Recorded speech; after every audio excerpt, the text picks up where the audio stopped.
बिस्मिल्लाहिर्रहमानिर्रहीम अस्सलाम वालेकुम and welcome back to my channel. कैसे हैं आप सब लोग? उम्मीद है सब खैरियत से होंगे, ठीक ठाक होंगे। तो जनाब हम भी यहाँ पे ठीक ठाक हैं, खैरियत से हैं। और मौसमियाँ जो है ना तोड़ तोड़ के टोकरी में निकाल रही हूँ मैं यहाँ पे। अभी अभी मुझे शॉपर मिला था, ड्राइवर आया था बच्चों को लेकर, तो उससे मैंने सब्ज़ी और जो है ना मौसमी ये मंगवाई है। आज स्पेशल ईमान की जो है ना फरमाइश, क्योंकि ईमान जो है ना वो मौसमी बहुत शौक़ से खाती है। तो मैं पहले इतना नहीं खाती थी, लेकिन ईमान के साथ लगे ना अब मैं भी खाने लगी हूँ। तो सबसे ज़्यादा मैं और ईमान ही खाते हैं। ईयान अहमद में से सिर्फ अहमद खाता है, और इनके पापा को अगर काट कर दे दे तो वो थोड़ी बहुत खा लेते हैं, वरना नहीं। तो बस हमारी फैमिली ऐसी है, हर किसी की अपनी अपनी अलग अलग पसंद है। तो यहाँ पे मैंने मौसमी काटी थी ईमान के लिए, क्योंकि वो लोग स्कूल से आए थे। तो मैंने कहा ईमान को सबसे पहले यही देती हूँ। और ईयान ने आज खाना था डब्बे वाला पराठा, क्योंकि ईयान इस पराठे को ना कहता है डब्बे वाला पराठा, चौरस पराठे को। और उसके लिए मैं बना रही थी ये, उसने साथ चाय लेनी है और साथ में लेगा वो अचार, आम का अचार खाता है शौक़ से। और यहाँ पे चाय बन रही है, क्योंकि रोटी बनाते बनाते जो है ना वो गैस बंद हो गई थी, क्योंकि 2:45 बच्चे आते हैं 1:45 पे, और 2 बजे जो है ना वो गैस ख़त्म हो जाती है। तो जल्दी जल्दी में जितना काम वहाँ पे होता है मैं कर लेती हूँ, जो बचता है फिर इस पे कर लेती हूँ। तो अहमद जो है ना वो ब्रेड शौक़ से खाता है। उसका वैसे भी ये होता है कि हफ्ते में ना एक बार उसने ब्रेड लाजमी मंगवानी होती है। तो बड़ा पैकेट होता है, फिर 2 दिन निकल जाते हैं। तो उसने ब्रेड गर्म करवा के इस तरह से हल्का सा ऑयल करके ना इसको खस्ता सा करके उसके ऊपर जैम लगवा के फिर उसने खाना होता है चाय के साथ। और ये हो गई थी जनाब रात का टाइम। मैंने जो है ना वो सालन वगैरह बना लिया था, बच्चों को ट्यूशन भेज के 3 बजे बच्चे चले जाते हैं, और बाद में फिर मैं अपने जो काम होते हैं अपने हिसाब से वो कर लेती होती हूँ। कुछ ऑन कैमरा होते हैं, कुछ ऑफ कैमरा होते हैं। अब सारे काम जो है ना वो घर के शूट नहीं होते, मतलब ना, तो फिर वीडियो भी बहुत ज़्यादा हो जाती हैं। इसलिए फिर मैं ना जितना होता है मुझसे मैं उतना कर लेती हूँ। तो सब्ज़ी वगैरह मैंने बना ली थी खैर, और यहाँ पे अभी बच्चे ना तकरीबन 8 बजने वाले थे शायद। तो मैंने रोटियाँ बना ली थी 3।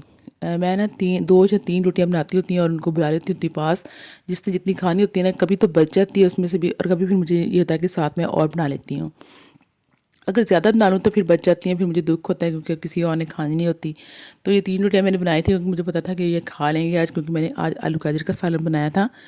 तो ये उनको पसंद है सालन। तो सालन जो है जो सब्ज़ियाँ वगैरह होती है ना इस तरह की, मैं कुकर में बना लेती हूँ। एक तो जल्दी बन जाती है, दूसरा है ना गली-गली सब्ज़ियाँ जो होती हैं वो अच्छी लगती हैं, मज़े की लगती हैं। ये सब्ज़ियाँ ना खड़ी-खड़ी अच्छी नहीं लगती।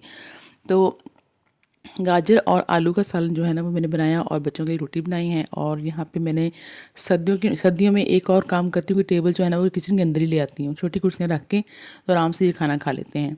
अच्छा, ये है नेक्स्ट मॉर्निंग। तो यहाँ पे ना मैं बना रही हूँ, बच्चों को स्कूल भेज दिया था, मैंने खुद भी नाश्ता कर लिया था। सिर्फ मेरे हस्बैंड रहते थे, वो थोड़ा लेट उठते हैं, तकरीबन उनको 9:30 जो है ना उठते उठते हो जाते हैं। फिर उन्होंने शावर लेना होता है, उसके बाद नाश्ता। तो उनका नाश्ता बना रही हूँ यहाँ पे मैं, साग का पराठा। तो इसके लिए मुझे फिर हमेशा जो है ना वो जो रखा हुआ है मैंने छोटू वाला सिलेंडर, वो इस्तेमाल करना पड़ता है, क्योंकि इस टाइम पे गैस जो है ना वो बिल्कुल बंद हो जाती है। गैस तो 8:45 ही बंद हो जाती है, 8:45 हाँ तकरीबन बंद हो जाती है। तो उसके बाद फिर जो काम करना होता है ना वो मुझे छोटे सिलेंडर पे करना पड़ता है। तो इसीलिए रखा हुआ है, क्योंकि यहाँ पे टाइम जो है ना गैस का वो बहुत शॉर्ट होता है। तो यहाँ पे मैंने ठंडा साग जो है ना वो इसके अंदर डाल रही हूँ, फिर से निकाल के, गर्म नहीं करते, क्योंकि साग गर्म इसके अंदर जाता भी नहीं है, ये फिर बाहर निकलता है बहुत ज़्यादा। जितनी मर्ज़ी कोशिश कर लो, लेकिन फिर भी ना वो जो सब्जियों वाला पराठा होता है या साग वाला पराठा होता है, इसके अंदर ना थोड़े बहुत सुराख जो हो ही जाते हैं। तो मेरी कोशिश होती है रोटी को थोड़ा सा बड़ा करके ना फिर उसके अंदर सब्ज़ी और साग लगाएं, ताकि बाद में उसको कम बेलना पड़े। जितना ज़्यादा फिर उसको बाद में करेंगे ना बेलेंगे, तो उतना ज़्यादा उसके अंदर फिर सुराख होते हैं। तो यहाँ पे तवा जो है ना बेचारा गर्म हो गया है, और इसके ऊपर मैंने डाल दिया है पराठा।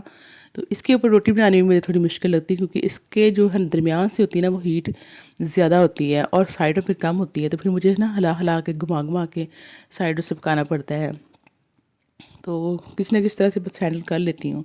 तो ये पराठा यहाँ पे अभी बन जाएगा। इसको थोड़ा सा ना खस्ता खस्ता करना है, मतलब ज़्यादा जो होता है ना, जिसे पंजाबी में रुड़ा हुआ भी कहते हैं तो ब्राउन ब्राउन सा, लेकिन यहाँ पे थोड़ा सा ना वाइट वाइट ही नज़र आ रहा है, हालांकि हो चुका है ब्राउन, ये अच्छी तरह से पक चुका है यहाँ से। तो प्लेट में मैंने बटर पेपर रख लिया है, ताकि इसके ना जब हम प्लेट में डायरेक्ट उठते हैं गरम गरम, तो नीचे ना पसीना आ जाता है। या तो नीचे पोना हो रखा हुआ है, दस्तरखान जिसे कहते हैं, या फिर ये इस तरह कोई बटर पेपर रख लिए। तो यहाँ पे नाश्ता रेडी हो चुका था और ये फिर शाम हो गई थी और अभी मेरे बच्चों ने 3 डिफरेंट फरमाइश करी थी। एक ने कहा मैंने मीठी सेवइयाँ खानी है, एक ने कहा ईमान ने कहा मैंने खीर खानी है और ये खीर के लिए चावल मैं ग्राइंड कर रही हूँ और अहमद ने कहा कि मैंने पॉपकॉर्न खाने हैं। तो मैंने थोड़ी-थोड़ी चीज़ें जो है ना वो तीनों के लिए अलग-अलग बना दी थी। मैंने थोड़ी-सी खीर बनाई थी और थोड़ी-सी सेवइयाँ बनाई थी, बस 1 प्लेट जितनी। और अब यहाँ पे मैं पॉपकॉर्न बनाऊँगी और बस तीनों की जो है ना वो अलग-अलग फ़रमाइशें। कभी-कभी ऐसा करते हैं कि सब ना अलग-अलग हो जाते हैं कि मैंने ये खाना है, मैंने वो खाना है। तो बहरहाल मैं भी वैसे-वैसे ही थोड़ी-थोड़ी चीज़ बना लेती होती हूँ कि चलो जितना जिसने खाना है वो खुश हो जाए। तो यहाँ पे पॉपकॉर्न बन रहा है, उसके साथ ही हमारी आज की वीडियो जो होती है एंड। मिलते हैं नेक्स्ट वीडियो में, तब तक के लिए इजाज़त। अपना बहुत सारा ख्याल रखिएगा, दुआओं में याद रखिएगा। अल्लाह हाफ़िज़।